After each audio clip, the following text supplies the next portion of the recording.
के पिछले भाग में आप सभी ने देखा कि बिल्लू बिल्ला वो घंटी उठा के अपनी बड़ी बहन सोना बिल्ली के पास जाता है। सोना बहन, ये क्या है? बिल्लू, ये तो घंटी है, ये तुम्हें कहाँ से मिली? अच्छा, तो अब मैं समझा।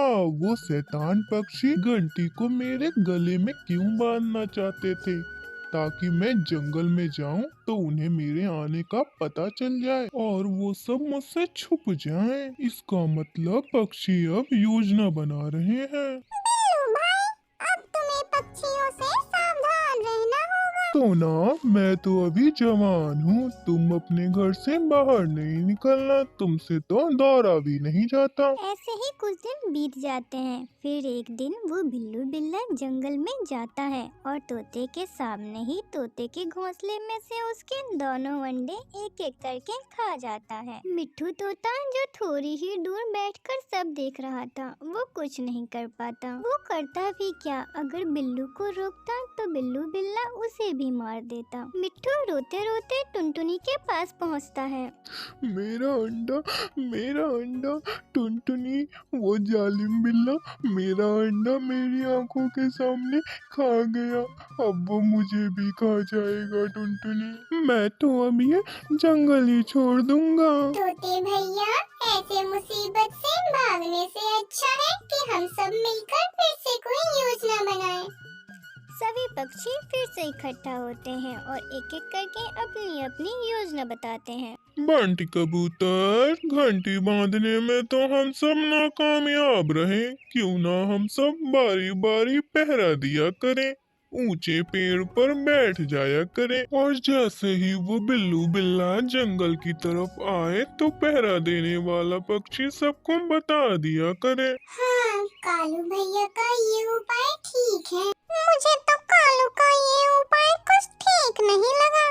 कहीं बिल्लू बिल्ला गुस्से में पहरा देने वाले पक्षी को ही उठाना ले जाए। गौरी, मरने से अच्छा तो यही है कि हम सब बारी बारी करके पहरा दे लें। हाँ, मुझे तो ये उपाय बहुत अच्छा लगा है। फिर वो सब ऐसा ही करते हैं। पहले दिन टुनटुनी ऊंचे पेड़ पर बैठती है।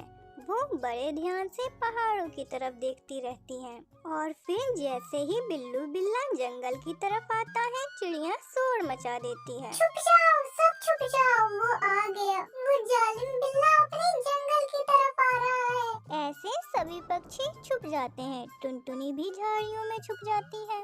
कहाँ चले गए ये जंगल के सब पक्षी? कहाँ चले गए? ये घोंसले भी खाली हैं। लगता है आज मुझे भूखा ही सोना पड़ेगा। कुछ देर जंगल में घूमने के बाद बिल्लू बिल्ला वापस चला जाता है। बिल्लू भाई, क्या हुआ? क्या मिला कोई शिकार?